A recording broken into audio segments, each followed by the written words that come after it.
What's up, everyone? Welcome back to the channel. Boozer here. Thanks for stopping by. Hopefully, you guys have a great day so far. Hopefully, your week is starting off well. In today's video, Plarium just announced the Summon Rush details for the upcoming Summon Rush 2 that's going to be happening in about 21 hours here. And it's going to be really important because it's going to be part of the Hagaba fusion. And for those players that are going for Hagaba that skipped the first Summon Rush on the first weekend, obviously this news is going to be important for you guys. So let's jump into it. It's going to be 2 separate days of events. I'm going to break it down here for you guys. So we got all the information. So we got day 1. And these are going to be the progressive champions that are going to be up for grabs. We're going to be getting a 15x on one champion of your choice, of course. Let's jump into this. Looks like day 1 is going to be a Sylvan Watcher focused, right? So first up, let's talk about Caldor here, Blade Chorister.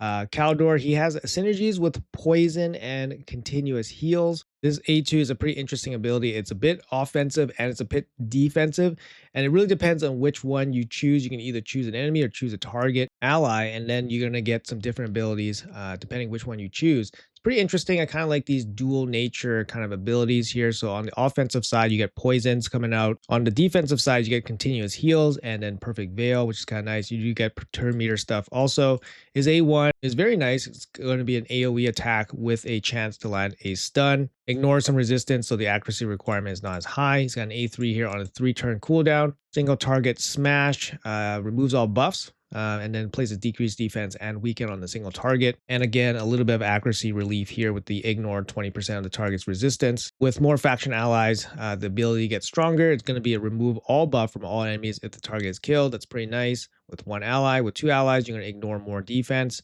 With 3 allies, this attack is going to be an AoE, and then you do have a max HP component also. Going into his passive here, a little offensive boost. You get 15% ignore defense while he's under Veil, and he receives less damage when he's not under Veil. Nice boost here to continuous heals for each faction ally. Continuous heals will increase his crit rate by 20% for each continuous heal. Each time a continuous heal activates, also fills turn meter by 8%, and then each time a continuous heal buff on this champion activates or an ally increase this champion's damage by 5%, stacks up to 150%. Does he smack? He's got 63 base attack. Honestly, I'm not too sure. I never play tested this guy myself. His kit seems like it requires a little bit of setup. So I don't necessarily see this guy being absolutely insane in the arena content, but for PvE content where you do have a little bit of time to go through waves, and especially faction wars, this guy would be incredibly powerful as a damage dealer. Let me know in the comments below if you guys got a cool use case for Caldor. He's a cool champ. He's got cool synergies that you don't really see in other champions, but not necessarily somebody that I would be really interested in. Now, this next champion I would be really interested in pulling. We got Vestel Riverthorn. Really cool champion. Looks amazing. I love the skin on this champion. 1729 base attack. Absolutely cracked out. Is an attack-based damage dealer. I did playtest this champion, and yes, she does absolutely crank. Her A1 is especially very good. It's a double hit on a single target before attacking, has a 75% chance of removing all buffs from the target. It goes up to 100% chance to steal all buffs instead if this skill is used not on this champion's turn. So for example, a counterattack or an ally attack, the effect cannot be resisted by targets whose attack is equal to or lower than this champion. Will ignore 5% of the target's defense for each buff on this champion.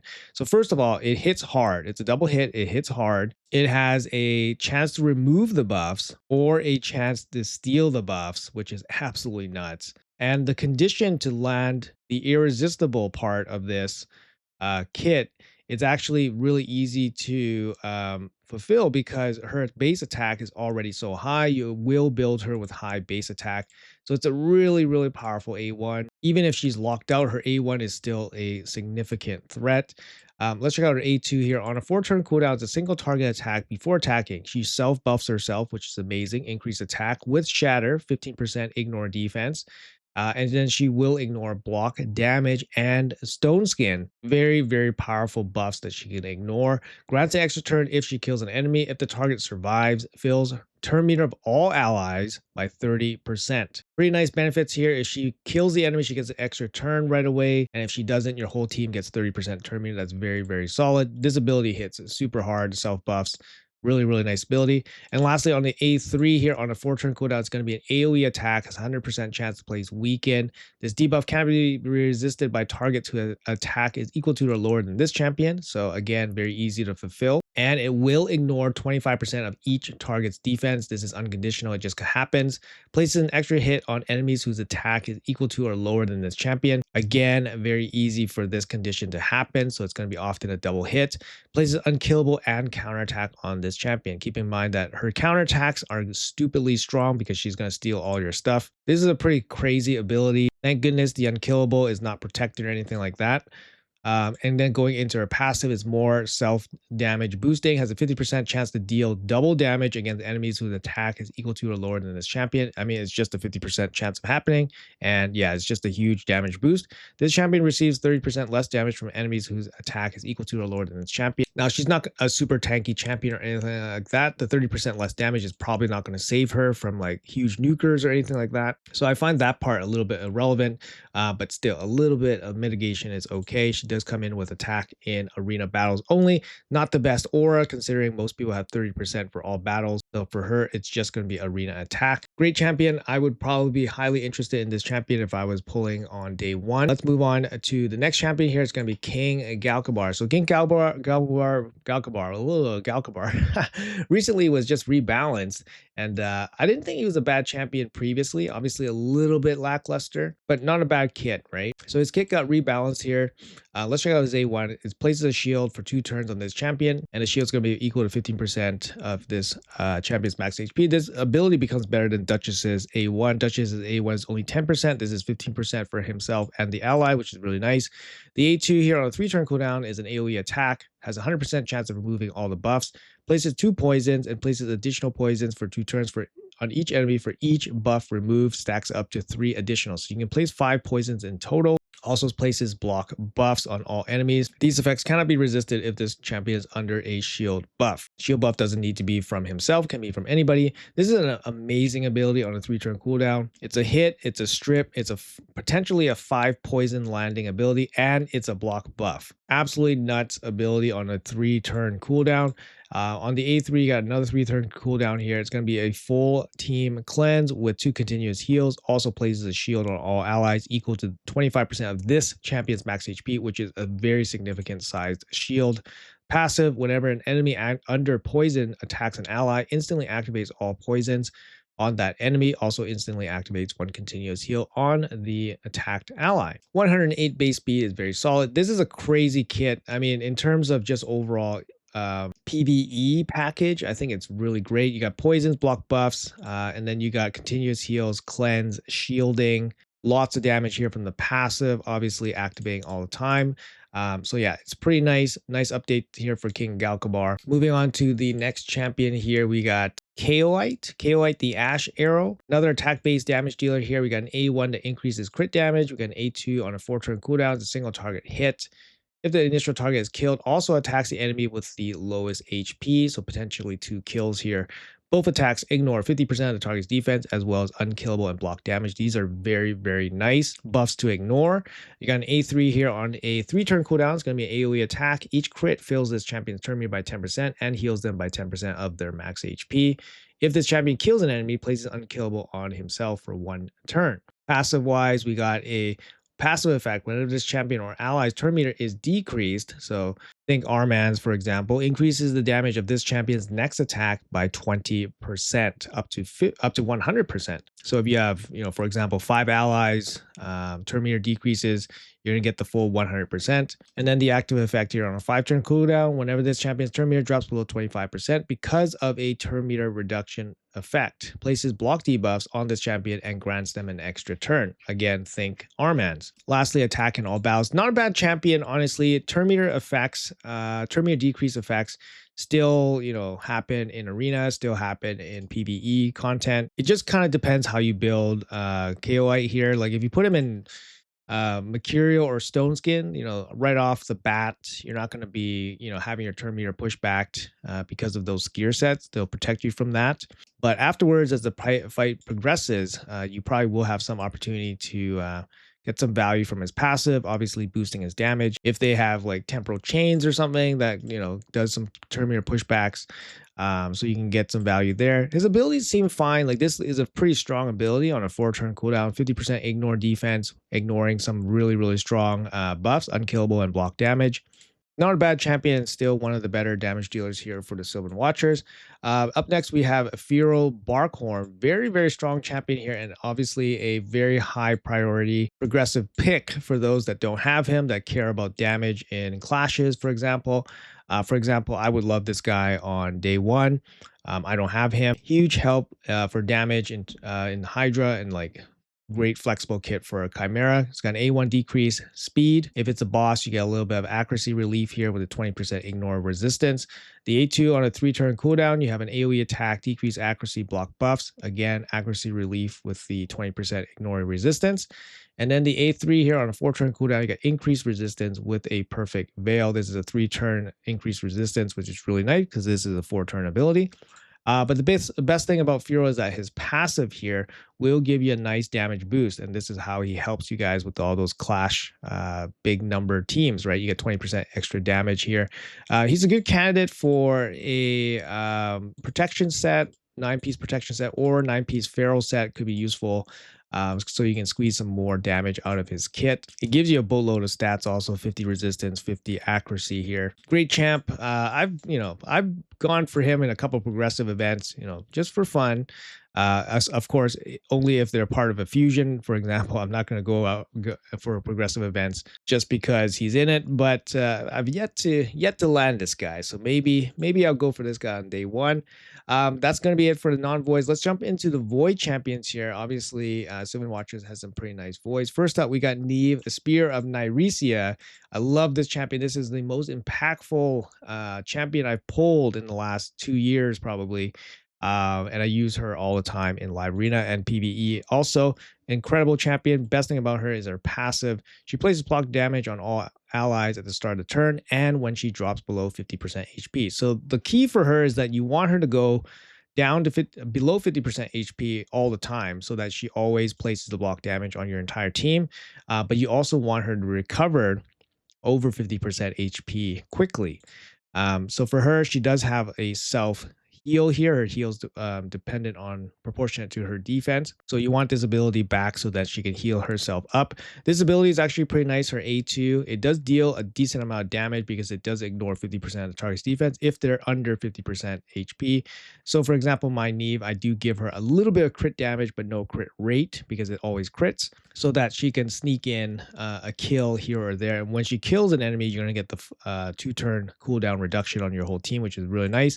Even this A1 is pretty solid. Decreased attack, decreased crit rate, and it's going to be irresistible 75% of the time, which is very solid. Great champion, definitely worth chasing if you guys care about live arena. But like I said, she's amazing in PvE content. Also makes stuff like the Grim Forest Goblin very, very easy to deal with. Next void here up for grabs is Arethia Corpse Flower. She was recently rebalanced. Also, her kit a little bit easier to land Hex and make her kit a little bit stronger. It does rely on Hex to get the maximum damage out of her kit. Her passives were also redone as well. The A1 here has got turn meter fill. You got additional turn meter fill if they're under Hex. When counterattacking, you're dealing more damage if they're under Hex. You got the A2 here. You got an AoE attack, double hitter, which is very nice on a 3-turn cooldown. Will increase damage if they're under Hex. Will ignore shield, block damage, strengthen, which is awesome. Turn meter fill by 30%. That's really nice. And you get additional turn meter fill here if you kill an enemy. The A3. So this is the big one. You probably start off with this. You got 3-turn cooldown, increase accuracy with a Death Brand. Death Brand is very good. It's basically block revive. Also places Hex on all enemies, which is what you want to increase your damage of your A2. It ignores block debuffs. Obviously, you're not going to be able to place debuffs on Mercurial set, on Stone Skin and stuff like that. So this ability, not too strong if you're like starting off going first, for example. You have to get rid of those sets first before you can, place anything on them. Also places a protected block damage on this champion for 2 turns, and then you get an extra turn. So which means you're going to be able to cycle from this into this right away, and then hopefully land your big hits. Now, she does hit decently hard when you have this setup going on, and she is a big threat with the death brand and all that. Check out her passive. Her passive here, whenever this champion kills an enemy in battle, ignores 10% of any target's defense, stacks up to 30%, so she can have that ignore defense carry over to all her skills. Whenever she kills 2 enemies in battle, she will receive a shield equal to 400% of her attack, which is pretty solid. Whenever this champion kills 3 or more enemies in battle, places block revive on any subsequent enemies killed by this champion. So basically, over time, she brings a little bit of inevitability, eventually just placing block revive on everybody. Yeah, that's pretty sweet passive, and then attack in all battles here. Not a bad champion, but honestly, I find this part a little bit inconsistent. It's very difficult to land all these debuffs, especially Hex, through some of the PvP sets right now, especially if she's just doing it by herself. If she came in with a little bit of support, like a strip or a removal champion, then yes, maybe her Hex can land a little bit easier. And then lastly, for the Void champions here, we have Alo. Pretty cool champ. Obviously, he has a nice passive here. Fills his champion's turn meter by 10% whenever they receive a buff. So if you just give him a crazy amount of buffs, he's going to get crazy amount of turn meter. He does have some passive stat boosting stuff here. This ability on a 3-turn cooldown is AoE, is an AoE attack. Removes increased defense and then places decreased defense on them. Also removes strengthen and places weaken. And then places block buffs on all enemies if they don't have increased defense or strengthen. No accuracy needed on this. 1630 base attack's pretty solid. Now his multipliers are not going to be insane, but he does hit pretty decent regardless of that. His A2 also has built-in 25% ignore defense. He also ignores strength and stone skin, increased defense, and ally protection. If he kills the enemy, fully heals himself and then places stone skin on himself. His A1 also steals all buffs, which is amazing, similar to Vestil stealing the buffs. So it's going to be very, very painful. It's a huge swing ability. So putting Alo with like an ally attacker is not too bad. Also, I've seen Alo played a lot with Necrit because Necrit places buffs on him right away. So that's just going to boost his turn meter up quite a lot. Don't think he's a bad champion or anything like that, but he definitely requires a little bit of setup just to get the most out of him. So that's going to be day 1. We got some pretty nice champions here. I'm definitely looking at Vestil because I do have to pull for Summon Rush 2. So I'm paying especially close attention to these. So I'm looking at Vestil for my progressive, and I'm definitely interested in Firo for the non-voice. Obviously, for the voice champions, if you guys don't have Neve, Neve is absolutely amazing.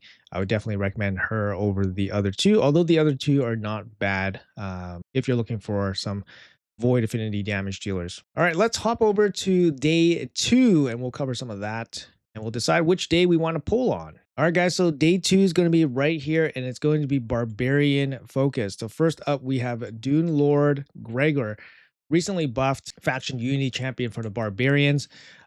His buff was kind of modest, not too crazy. His A1 got a 100% chance to provoke, so they buffed that up quite a bit just to improve his consistency with the provokes. His A2 here is going to be an AoE attack, full enemy strip, and then increased duration of all ally buffs by 1 turn. Also places a shield on all allies for 2 turns, depending on his defense. And then his A3 here, they added, I believe, increase attack to this. Or increased accuracy. Anyways, they added one of these buffs. So now it's going to be increased attack, increased defense, and increased accuracy on a 4-turn cooldown. It used to be just 2 of these buffs. And then obviously you get the boost here from the faction ally bonuses. They didn't buff these or anything like that. Lastly, his passive. I believe, it had a modest tweak, I believe, in the faction ally bonus, but it wasn't really too crazy. Whenever attacked, there's a 50% chance of placing provoke on the attacker for 1 turn. And I believe this percentage went up. Anyways, the overall impact of the rebalance on Dune Lord, I don't think elevates him to the point where people are like, yeah, let's go for this guy.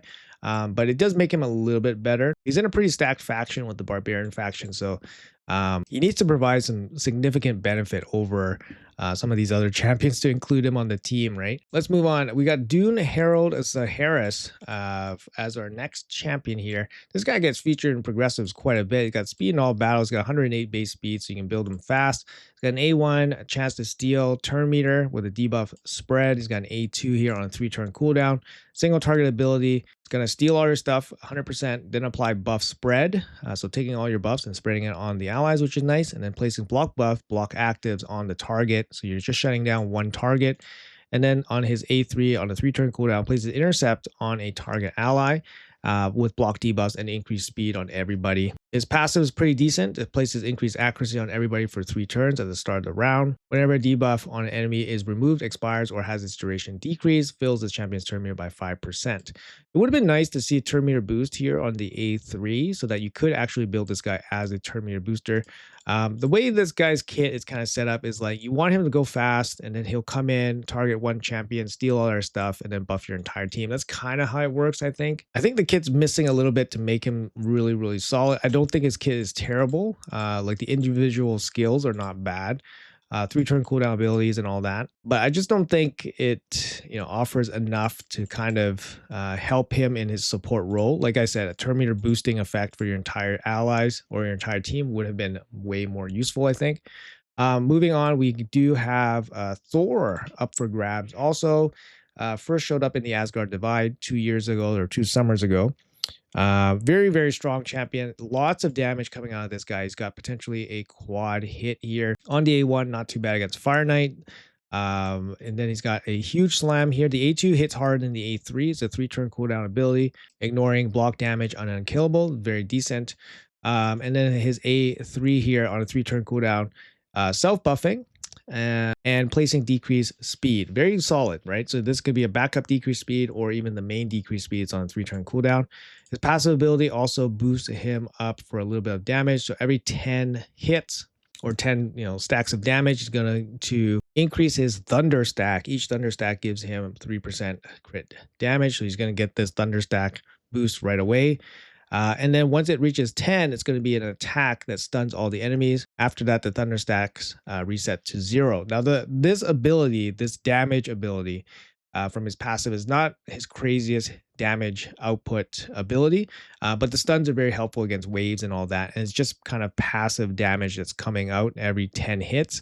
His abilities are all AoEs, right? A2, A3, both AoEs. So you're going to get a lot of thunder stacks, and his A1 potentially hits 4 times, which is going to give you some lots thunder stacks. So you're going to cycle through this very quickly. It's just passive damage. He does really well against multiple like wave content, hydras, tons of damage coming out of him. Really like Thor, one of the best fusions of that year. And then up next we have Armanz. Armanz definitely probably one of the champions that have faded away from arena relevance, or the biggest drop off. You go from the champion that gets picked 100% of the time to a meta where this guy just doesn't really fit in too much anymore.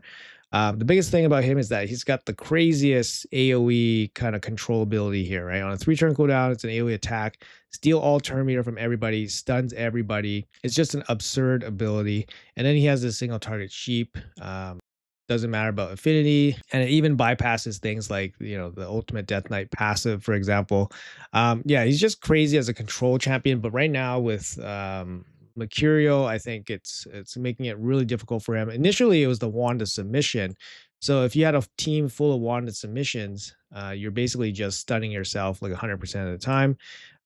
Now it's Mercurial also, so it's not even just Wanda submission anymore, it's Mercurial. So you just don't really see this guy anymore, but he's an absolute monster in PvE content. Any kind of wave content, this guy's got you covered. He'll help carry you through all those waves no matter what. So if you have him, you definitely still use him, definitely still build him out. But he's not as powerful as he once was. Moving on, we got the Apardin here. Apardin had a small window of, he had a small time in the sunlight. Paired up with Senna Amberheart and her continuous heal shenanigans. So he does have a bunch of continuous heals here on the A2. And then he does have a full team cleanse with a bunch of continuous heals here. He's generally not a very strong champion. He can offer some support, obviously a lot of heals here with the continuous heals. And a bit of cleansing, turn meter stuff with his A1. But honestly, he's not like a crazy support champion. But with Senna and their continuous heal shenanigans, it actually gets kind of crazy. So he did have his day in the sun, but I think he's fallen off a little bit. People have stopped using him with combination with Senna. I think Senna is just kind of enough by herself. So that's going to be it for the non-void champions. Let's move on to the void champions here. And this champion would be interesting for me in terms of my main account. I would love an Odin. I have a 5-star soul waiting for this guy, and I never Never ever got Odin, of course.